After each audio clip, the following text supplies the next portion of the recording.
कठोर नहीं माते कि किसी के प्राण हर ले। उन्होंने तो पिताश्री को केवल उनकी करनी का दंड दिया है।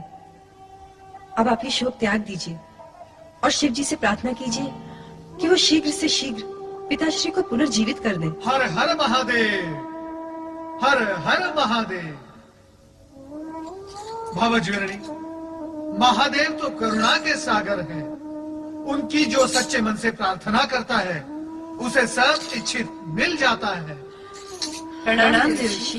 प्रणाम देवर्षि। देवर जी, उस दिन आपने कहा था आप कभी इस महल में चरण नहीं रखेंगे, किंतु आज आप मुझे सांत्वना देने यहाँ आए हैं अपना प्रण तोड़कर। नारायण नारायण। नारद अपना कर्तव्य कभी नहीं भूलता भावज्वरणी, चाहे फिर उसके लिए उसे अपना प्राण ही क्यों न तोड़ना पड़े। विश्वास रखो भावज, आपका सुहाग अखंड है और अखंड ही रहेगा। भ्राता दक्ष का धड़ यद्यपि निश्चेष्ट होकर यज्ञ भूमि में पड़ा है, फिर भी उसमें प्राण शेष है। और जैसे ही शिव जी की कृपा होगी, भ्राता दक्ष पुनर्जीवित होकर उठ बैठेंगे।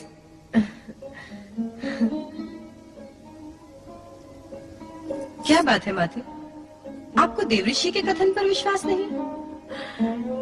देवऋषि के कथन पर कैसे अविश्वास कर सकती हूँ? ये तो परम भक्त और सबके कल्याण करता है। परंतु जब अजर अमर परमात्मा सदाशिव से मैं अपने पति का जीवन दान मांगूंगी, तब यदि उन्होंने मेरी प्रिय पुत्री सती के आत्मदाह की बात छेड़ी, तो मैं क्या उत्तर दूंगी? क्या उत्तर दूंगी मैं? नारायण नारायण।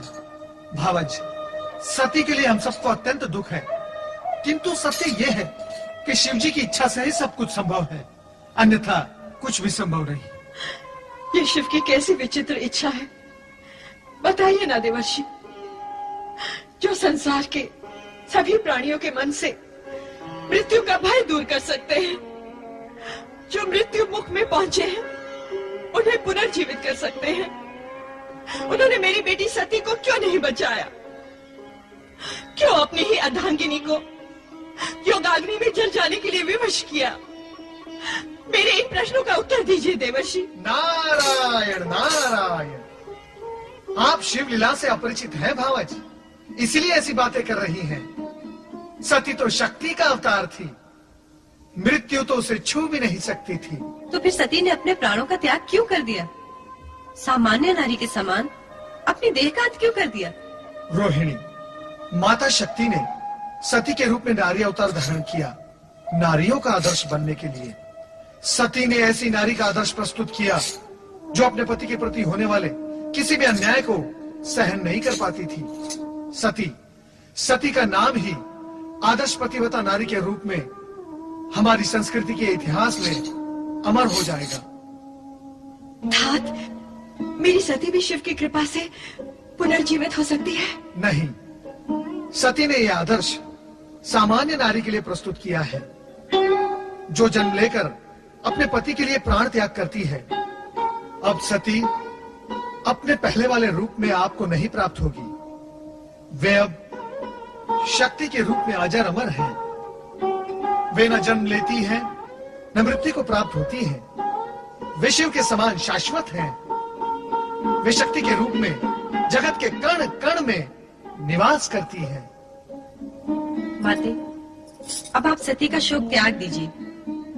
वो अब हमें सती रूप में नहीं, शक्ति रूप में दर्शन देंगी। क्यों देवऋषि? हाँ रोहिणी, ये सब शिव लीलाएं हैं जो हमें दिखाई दे रही हैं। शिव लीलाओं का रहस्य आज तक कोई समझ नहीं पाया, और जब तक शिव जी की इच्छा है तब तक ऐसी विचित्र लीलाएं करके वे संसार वासियों को चकित करते रहेंगे। भावज वीरणी, मेरी ये इच्छा है कि कैलाश जाकर आप भी ये शिव लीलाएं देखें और देवादिदेव महादेव के चरणों में अपना शीश नमाकर प्रार्थना करें। तब देखना शिव जी की दया का चमत्कार। भ्राता दक्ष अवश्य जीवित होंगे। हाँ, अवश्य जीवित होंगे।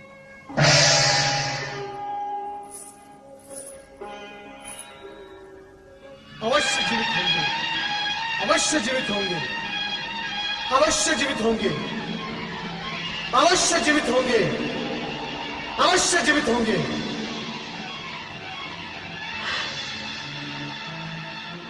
मैं भोलेनाथ की शरण में कैलाश जाऊंगी। जय महारुद्र।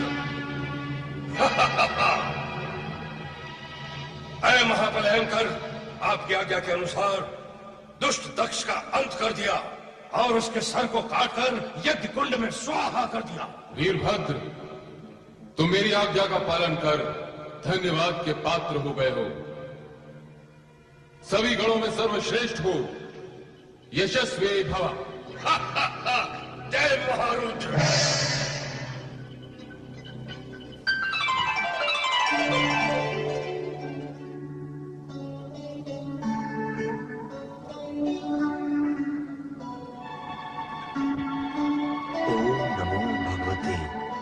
रुद्राय।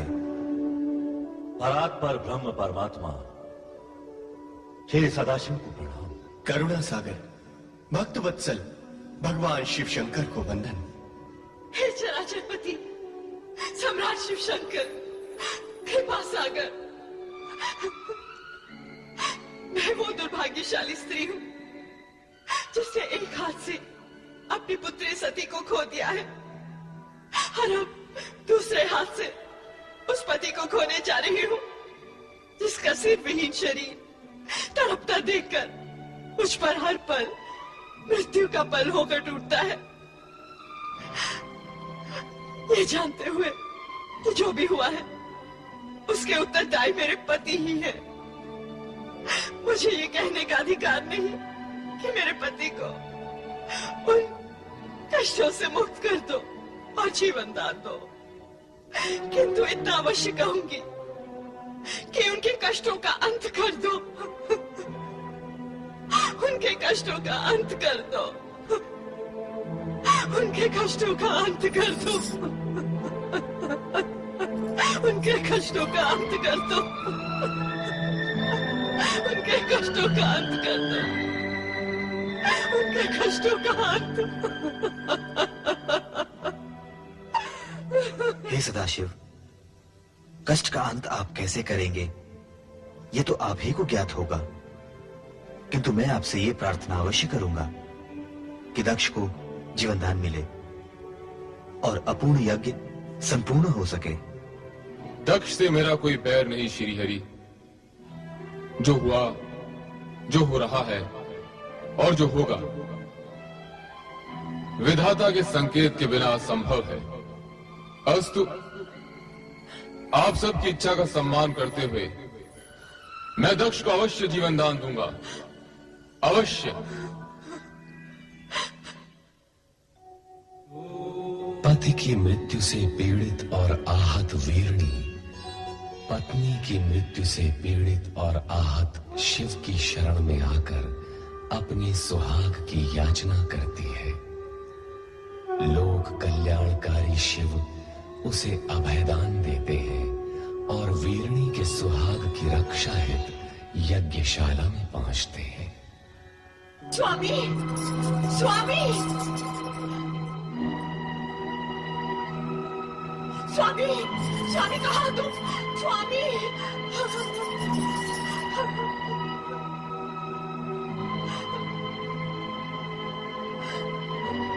स्वामी ये क्या हो गया?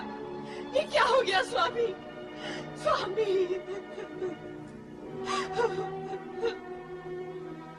प्रभु कृपा कीजिए, कृपा कीजिए भोलेनाथ, कृपा कीजिए।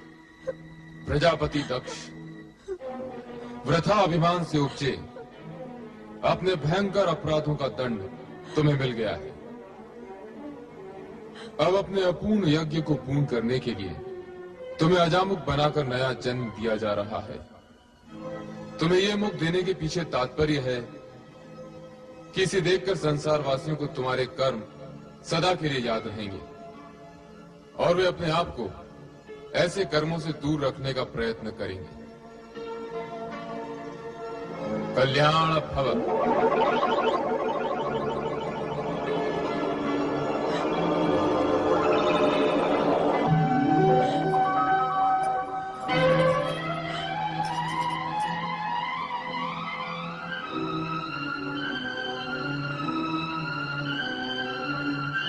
स्वामी, स्वामी आपको जीवन दान मिल गया, मेरा जीवन धन्य हो गया। हे देवाधिदेव, हे महादेव, हे भोलेनाथ, आपने मुझ जैसे नराधम को जीवन दान क्यों दे दिया? क्यों जीवन दान दे दिया प्रभु? ये अहंकार का मारा दक्ष तो हत्यारा है प्रभु, हत्यारा। अपनी पुत्री का और इन सब का जो यहाँ यज्ञ का फल लेने आए थे।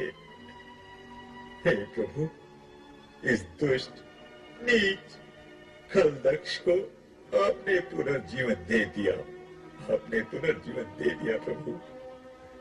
इस उपकार के लिए मैं सदा सदा के लिए आपका आभारी रहूंगा, आपका कृतज्ञ रहूंगा प्रभु। दक्ष प्रजापति, मैंने तुम्हें यज्ञ का संपूर्ण फल दिया, अब आप यज्ञ पूर्ण कीजिए। ओम नमः शिवाय, ओम नमः शिवाय,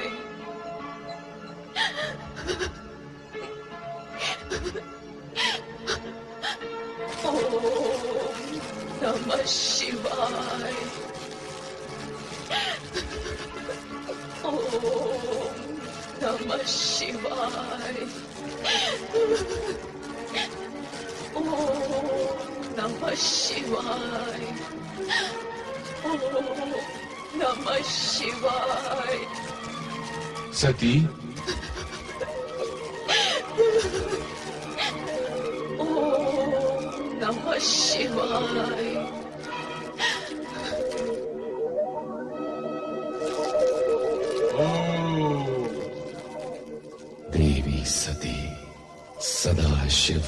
धाम निर्जीव हो चुका है, किंतु भगवान शिव शंकर इस सत्य को स्वीकार करने हेतु तत्पर नहीं। अब इनको कौन विश्वास दिलाए कि माता सती इस देह से मुक्त हो चुकी है। अब जो विशेष रह गया वो है उनके होने का भ्रम, मात्र भ्रम। सती, सती, सती, सती, मैं तुम्हें इतनी देर से पुकार रहा हूं, फिर भी तुम मौन क्यों हो? मेरी पुकार को नकार क्यों रही हो प्रिय? तुम्हें तो तुम्हारा ये पति अत्यधिक प्रिय है ना? तुम्हारा आराध्य इष्ट सभी कुछ है ना? मेरे नेत्र के इंगत मात्र से तुम मेरे हृदय की भाषा समझ लेती हो, किंतु आज ऐसे मीठे स्वप्नों में खोई हुई हो कि मेरा आर्तनाद भी तुम्हें सुनाई नहीं दे रहा है। हंस रही हो तुम? इतनी महान भूल करने के बाद भी हंस रही हो? तुम्हें कितना समझाया, वर्जना भी दी कि बिना आमंत्रण कहीं जाना अशोभनीय और असम्मानजनक होता है, विशेष रूप से वहां जहां तुम्हारे पति के विरोधी हों, उन्हें अपमानित करने का अवसर खोजते रहते हो। किंतु तुम्हारा त्रियाहट मेरी बात पर भारी पड़ गया। तुम दक्ष यज्ञ में चली गई और स्वामी, आश्चर्यचकित न हुई स्वामी। मैं सती पुनः वही पहुंच चुकी हूं जो मेरा स्थायी आसन है, आपका हृदय। हाँ स्वामी, मैं आपको वहीं से पुकार रही हूं। पुकार रही हो, किंतु अपने नेत्र क्यों नहीं खोलती प्रिय? तुम्हारे कमल समान ये नेत्र, जिनमें न जाने कितनी बार मैंने स्वयं को देखा है। सती, चेतन हो जाओ, अपने पूर्ण रूप में मेरे सामने आओ प्रिय। स्वामी, आप अपना ही वचन स्मरण कीजिए और मन की आंखें खोल कर देखिए। हम दोनों शिव शक्ति भिन्न नहीं है, एक ही परम तत्व साक्षात परब्रह्म है, जिसका ब्रह्मांड साक्षी है।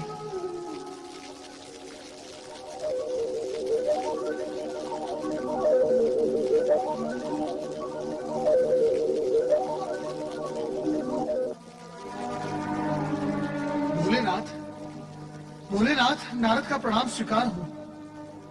मंगल हो। प्रभु, आप कहाँ जा रहे हैं? देवी सती हमसे रुष्ट हो गई हैं। भोलेनाथ, आप ये कैसी बातें कर रहे हैं? क्यों? क्या सदा पत्नी को ही पति का साथ देना चाहिए, पति को नहीं? हम अपनी रुष्ट प्रिया का साथ कभी नहीं छोड़ेंगे। भोलेनाथ, क्या इतने पर भी आपको वास्तविकता समझ में नहीं आई?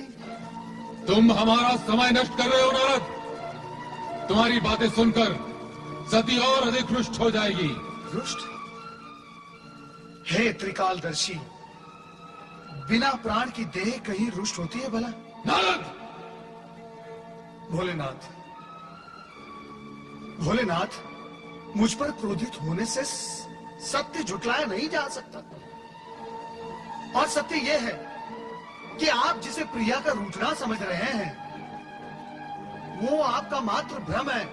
भ्रम। प्रभु देह बोलती नहीं, भ्रम बोलता है। तुम ये कहना चाहते हो कि सती, हमारी सती मात्र देह है? मात्र देह? खेद की बात यही है प्रभु कि आप जिसे देवी सती समझ रहे हैं, वो मात्र निर्जीव देह है।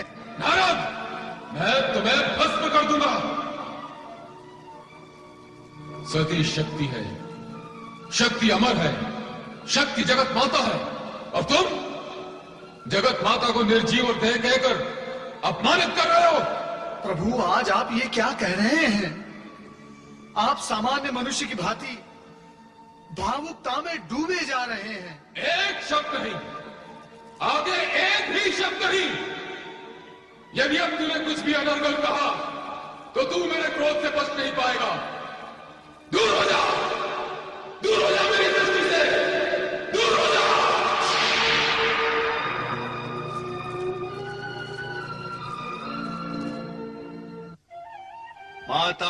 सरस्वते नमः। ब्रह्मदेवाय नमः। ब्रह्मदेवाय नमो नमः।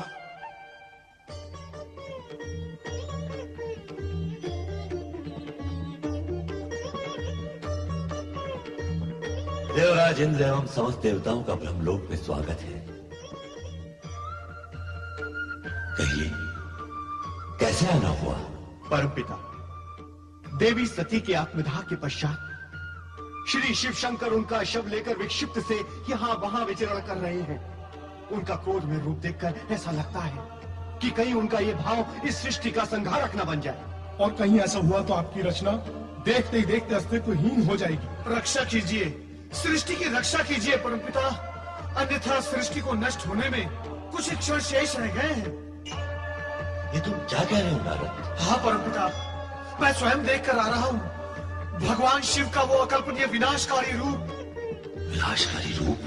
विनाशकारी रूप? शिव अर्थात मंगल, कल्याणकारी रूप विनाशकारी? मेरा तात्पर्य है ये जो उनकी विक्षिप्त अवस्था है वो ही विनाश लीला का कारण बनेगी। वो तो मानते ही नहीं कि माता सती आत्मदाह करके निर्जीव हो गई है। तुमने उन्हें समझाने की चेष्टा नहीं की? परमपिता की, परंतु उसकी प्रतिक्रिया स्वरूप उन्होंने मुझसे ये कहा कि तुम माता सती को निर्जीव कह रहे हो, मैं तुम्हें भस्म कर दूंगा। और बस मैं भयभीत होकर यहाँ चला आया। परमपिता, ये सब सुनकर तो ऐसा लगता है कि अब शिव का तीसरा नेत्र खुलने में अधिक विलंब नहीं है। और यदि ऐसा हो गया तो इस सृष्टि के भस्म होने में एक क्षण भी नहीं लगेगा परमपिता, एक क्षण भी नहीं लगेगा। अब आप ही कोई उपाय कीजिए और उन्हें शांत कीजिए। शांत कीजिए प्रभु, शांत कीजिए, शांत कीजिए प्रभु, शांत कीजिए। शांत देवगणों शांत। इसका उपाय हमें श्री हरे विष्णु ही बताएंगे। चलिए वैकुंठ धाम। ये नहीं हो सकता महाप्रभु कि आप भगवान शिव शंकर को इस मोह से मुक्त न कर सके, किंतु आप तो। जो शिव स्वयं जगत के अधिपति और ज्ञान विज्ञान के अधिष्ठाता हैं, उन्हें कोई क्या समझाएगा?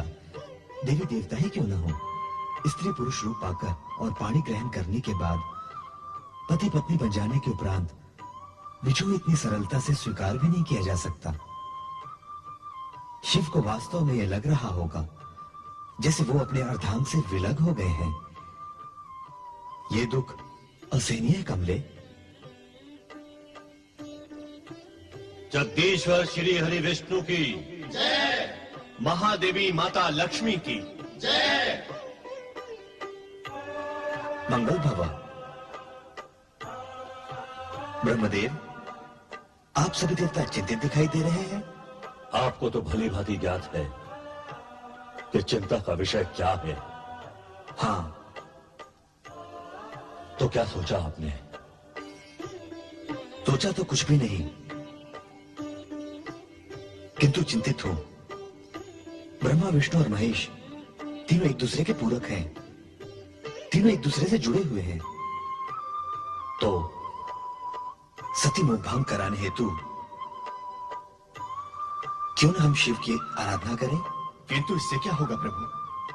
शिव की विरह जनित उन्माद अग्नि को क्या आराधना का जल शांत कर पाएगा? आप ही कोई उपाय बताइए ब्रह्मा जी।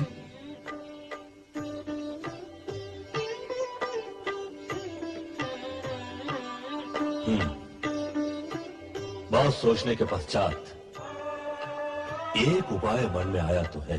तो बताइए ना परमपिता, शुभस्य शीघ्रम। बताऊंगा, किंतु उसे कार्यान्वित श्री हरि विष्णु को करना होगा। आप कहिए तो सही। अपने सुदर्शन चक्र से सती का शव विच्छेद कर डालिए। क्या? क्या?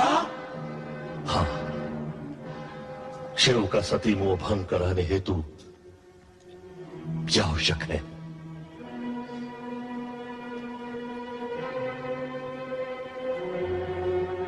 ब्रह्मदेव, मैं आपकी आज्ञा का पालन करने को तत्पर हूं, परंतु कुछ समय के पश्चात।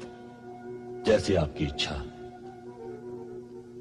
किंतु ध्यान रहे कि समय की अवधि इतनी अधिक न हो जाए कि अनर्थ का रूप ले ले।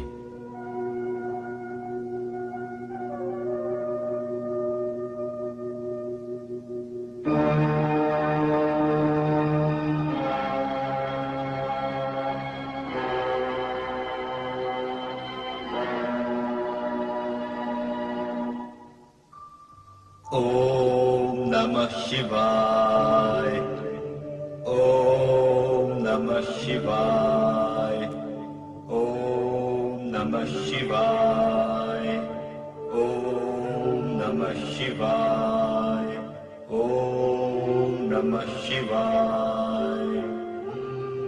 ओम नमः शिवाय। ओम नमः शिवाय। ओम नमः शिवाय।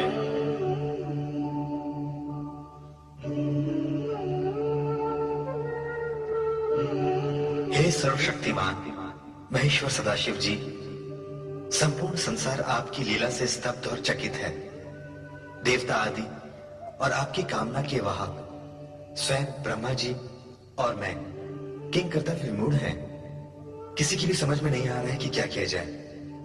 और ब्रह्मा जी ने जो मुझे उपाय बताया है उसका ध्यान करते ही मन कांप उठता है।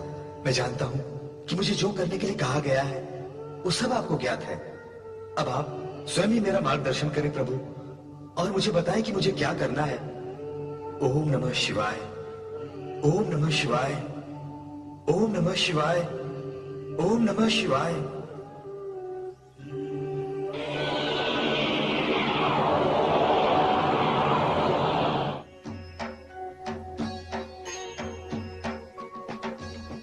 श्री हरि विष्णु,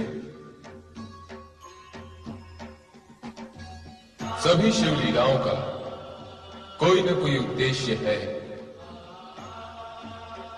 जिस प्रकार मेरे स्वरूप में अनेक रूप छिपे हुए हैं, वैसे ही मेरी हर क्रिया के पीछे भी एक उद्देश्य छिपा हुआ है।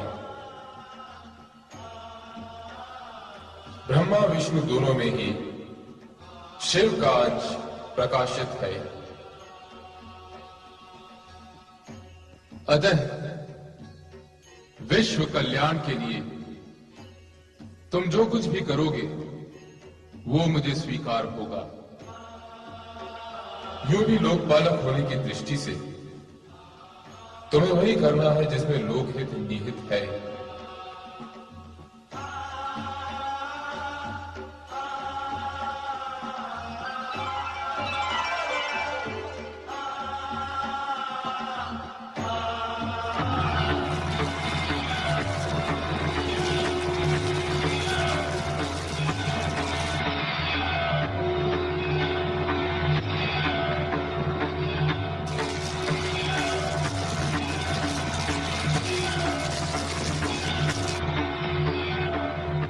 हे सदाशिव, आपसे अनुमति तो ले ही ली है, परंतु एक निवेदन भी करता हूं कि इस सुदर्शन चक्र से देवी सती का शव विच्छेद मात्र सृष्टि समृष्टि की रक्षा करने हेतु ही कर रहा हूं, और समृष्टि की रक्षा दूसरे शब्दों में आपकी लीला को नया मोड़ देने का बहाना भी बनेगी। मुझे अनुमति दे प्रभु।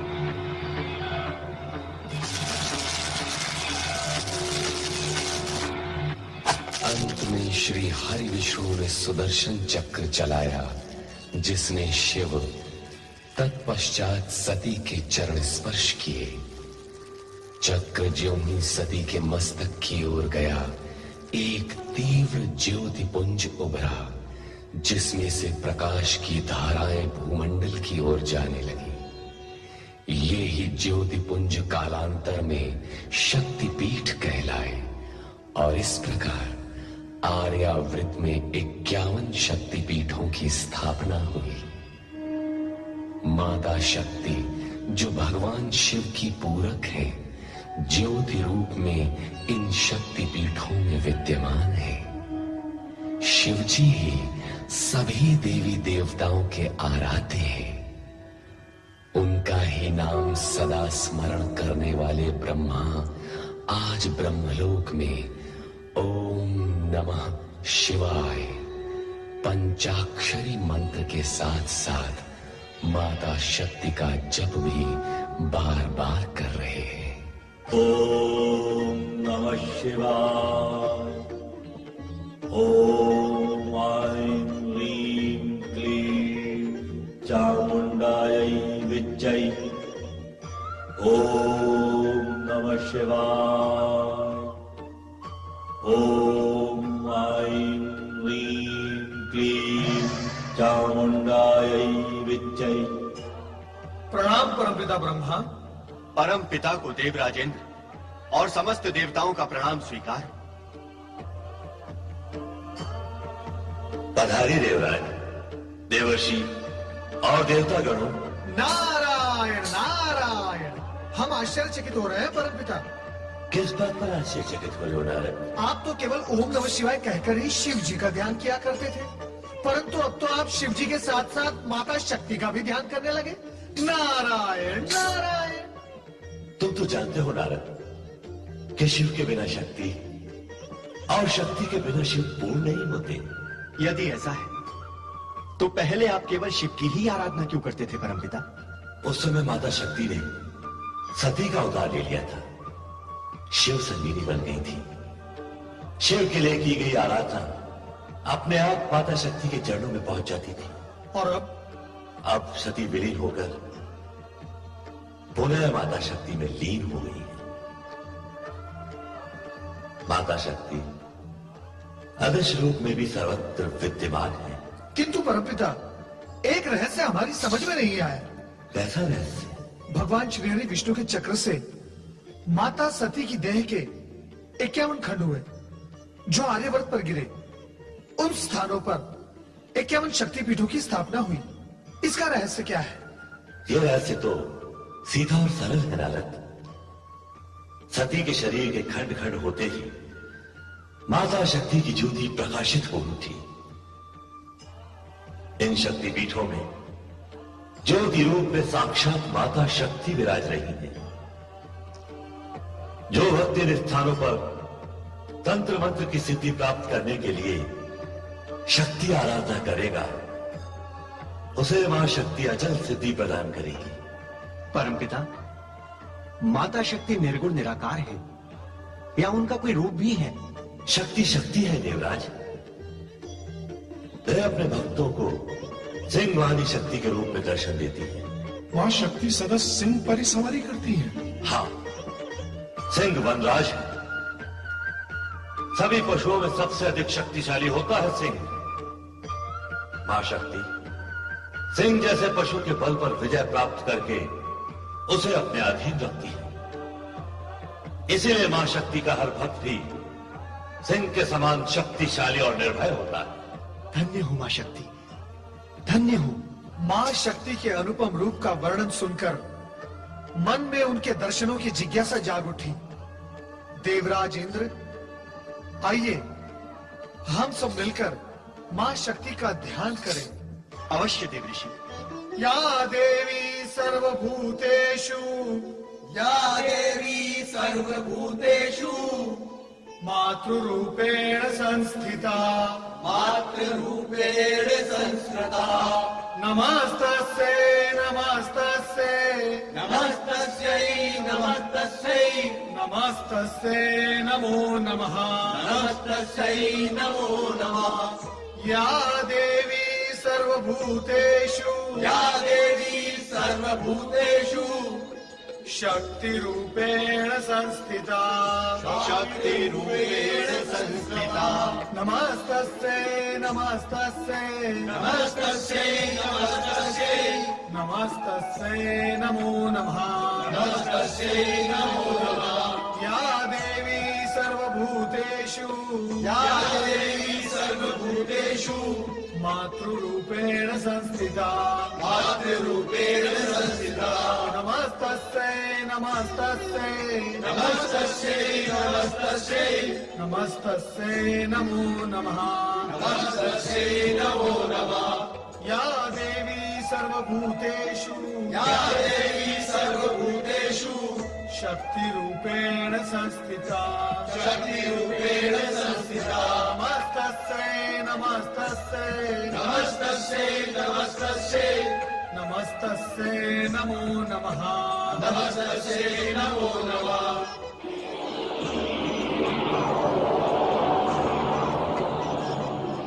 हे जगज्जननी हे महाशक्ति हम सब आपके दर्शन के लिए अत्यंत अधीर हैं हमें दर्शन दो माँ माँ हमें दर्शन दो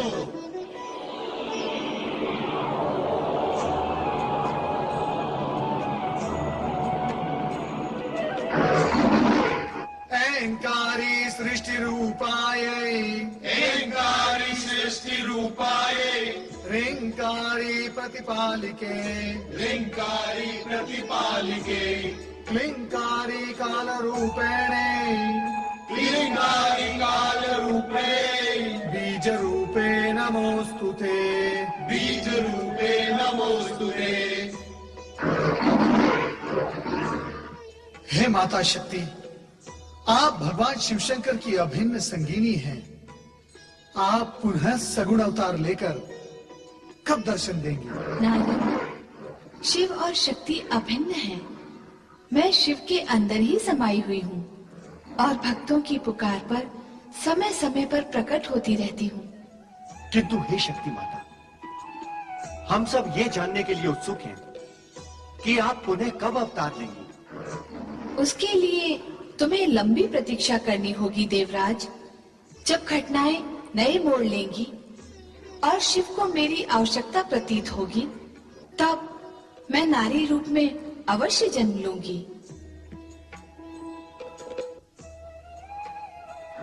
तुम्हारा कल्याण हो।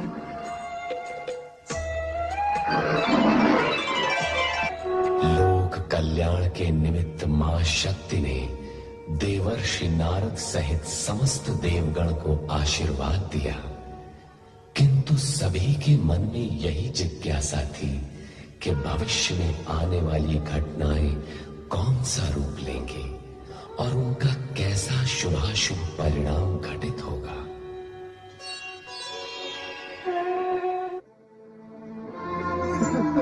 हे पर्वतमालाओ, तुम भी आज सब मौन हो। तुम्हारे हृदय से पूर्ण जलधाराएं सब तप सी गई हैं, जो कभी हवा के चलने के साथ घुंघरू की तरह बज उठती थी। क्या सती माता सब कुछ अपने साथ ले गई?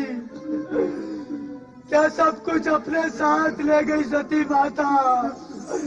सब कुछ अपने साथ ले गई। सब कुछ ले गई। माता हमको अनाथ कर गई। अब हमारे कौन भोजन की चिंता करेगा? अब कौन हमारे सोने जागने की चिंता करेगा? हे माता, हमसे बिछड़ने से पहले तेरे लिए तो सोचा होता। इन शिवों का कौन ध्यान रखेगा? इस नदी का कौन ध्यान रखेगा? इस वृक्ष का कौन ध्यान रखेगा? भगवान शिव शंकर की कौन चिंता करेगा? हे माता, हे माता। माता ने कदाचित प्रभु का वो विरहाकुल रूप देखा होता तो वास्तव में पछतावा होता कि वो प्रभु इच्छा विरुद्ध दक्ष महल क्यों गई। ना वहां जाती, ना विनाश लीला होती और न कैलाश सूना होता। हे माता, अब हम अनाथ किसकी ममता की छांव में पलेंगे।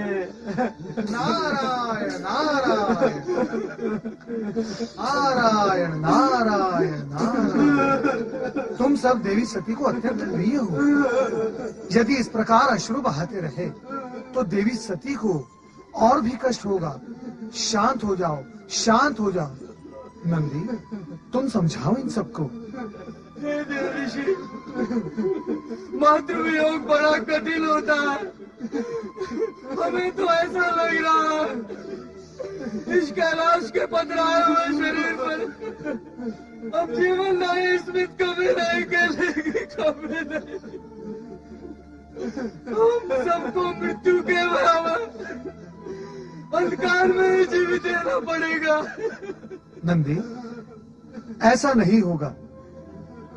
तुम सब देखोगे एक दिन कैलाश पूर्व जैसा ही हो जाएगा।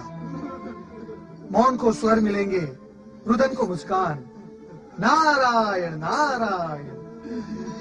हे देवऋषि, क्या माता सती यहाँ किसी चमत्कारिक रूप से पुनः प्रकट होंगी? माता सती गई कहाँ है जो आप लोग उनके पुनः प्रकट होने की बात कर रहे हैं? माता सती शिवजी की लीला मात्र थी। माता सती का सत्य रूप शक्ति का है जो सदा शिवजी में समाई रहती है। किंतु उनका वो रूप हमें कहाँ दिखलाई देगा? हमें तो अपनी बेसी ममतामय माता की आवश्यकता है जिन्हें हमने खो दिया है। शांत हो जाओ नंदी, शांत हो जाओ। शिव संगिनी पुनः प्रकट होंगी। कैलाश पुनः जीवित हो उठेगा। सत्य है, किंतु कब देवऋषि? ये तो देवादिदेव भगवान भोलेनाथ ही बता सकते हैं। भगवान तो ध्यान में नहीं रहते हैं, उनको हमारी भी चिंता नहीं है।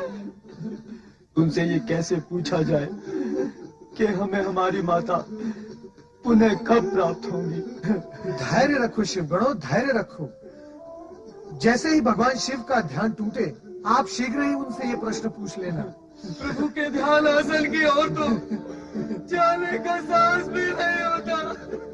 वही तो माता बैठी रहती थी, उनके चरणों के निकट पुष्प चढ़ाती थी, उन्हें निहारा करती थी। वह जाते ही हमें सती माता की स्मृतियां। नंदी, शांत हो जाओ। हे देवऋषि, आप ही किसी उपाय से प्रभु से ये रहस्य उद्घाटित कराइए ना। वो कदाचित आपको बता भी देंगे। उचित है, मैं प्रयास करता हूँ। शिव शिव शिव शिव।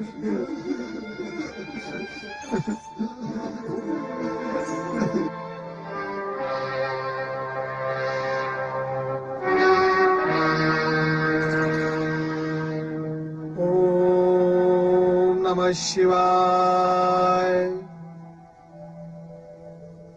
हे विश्वेश्वर, नारद का अभिवादन स्वीकार करें।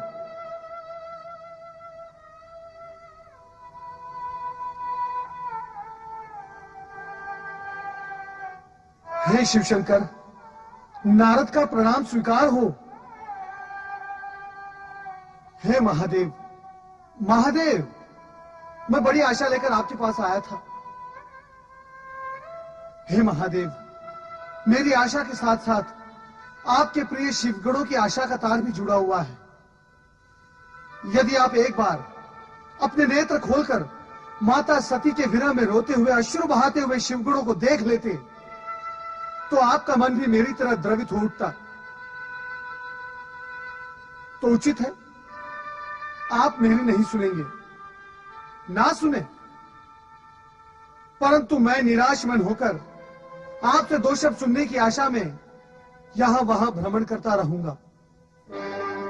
ओम नमः शिवाय। ओम नमः शिवाय। हे नारद, हमारे परम भक्त होकर क्या तुम ये भी नहीं जानते कि कैलाश से कोई निराश मन नहीं लौटता?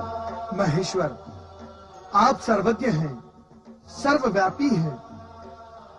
इससे पूर्व कि आप पुनः अपनी ध्यान मुद्रा में चले जाएं, कृपया आप मेरी जिज्ञासा जो आपके प्रिय शिवगणों की भी है उसे शांत करे, उसका समाधान करे। अब ये न पूछ बैठिएगा कि हम सबकी जिज्ञासा क्या है। नारायण नारायण। क्या है? माता सती के जाने से कैलाश ही नहीं सारा संसार शोकमग्न हो गया है। नंदी भृंगी आपके प्रिय शिवगण रोते बिलखते एक ही प्रश्न पूछ रहे हैं कि माता सती नया अवतार लेकर कब प्रकट होगी, कब प्रकट होगी। विधाता के इस रहस्य को मैं कैसे उद्घाटित कर सकता हूं नारद? अभी अभी शिवगणों को तुमने स्वयं ही समझाया था कि शिव से शक्ति भिन्न नहीं है, तो अपने ही कथन पर अनास्था क्यों? हे नारद, शिव शक्ति की एकात्मकता ही सदाशिव है।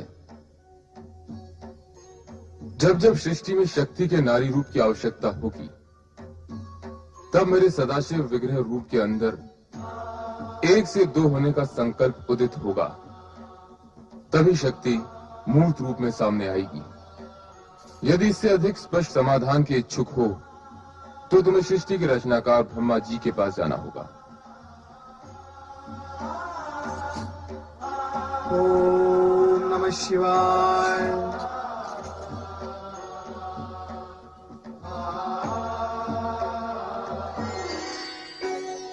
कुछ भी स्पष्ट नहीं हुआ। माता सती के आगामी अवतार के विषय में भगवान भोलेनाथ ने कुछ कहा? केवल इतना ही कि कदाचित परमपिता के पास इस प्रश्न का उत्तर हो। अतः शिवगणों, निराश होने की आवश्यकता नहीं। मैं परमपिता के पास जा रहा हूं। कदाचित तुम्हारे इस प्रश्न का उत्तर उनके पास हो। नारायण नारायण। अरे ओम नमः शिवाय, ओम नमः शिवाय, ओम नमः शिवाय। नारायण नारायण। परमपिता ब्रह्मा, माता सरस्वती अपने पुत्र नारद का प्रणाम स्वीकार करें। नारद, तुम यहाँ क्या जानने आए हो, ये मुझे भली भांति ज्ञात है। किंतु जिस विषय पर स्वयं शिवजी मौन रह गए, उसे मैं कैसे बता सकता हूँ? किंतु परमपिता, भगवान शिवशंकर ने ही तो मुझे आपके पास अपनी जिज्ञासा शांत करने के लिए भेजा है। अच्छा,